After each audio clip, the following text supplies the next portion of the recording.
Ukraine নিয়ে ইউরোপে white house শীর্ষ সম্মেলন 18 আগস্ট 2025 ওয়াশিংটন ডিসিতে ইউক্রেনের যুদ্ধ সংক্রান্ত এক শীর্ষ সম্মেলন অনুষ্ঠিত হয়েছে। এখানে অংশগ্রহণ করেছিলেন ইউক্রেনের রাষ্ট্রপতি জেলেনস্কি, ইউরোপের 7 জন শীর্ষ সহনেতা, ইউরোপীয় কমিশন ও ন্যাটো প্রধান এবং আমেরিকার রাষ্ট্রপতি ট্রাম্প। সম্মেলনে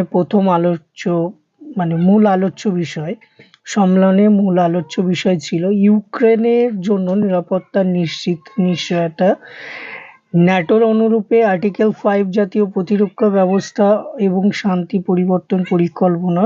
ইউরোপীয় নেতারা দৃঢ়ভাবে জোর দেন ইউক্রেন একটি স্টিল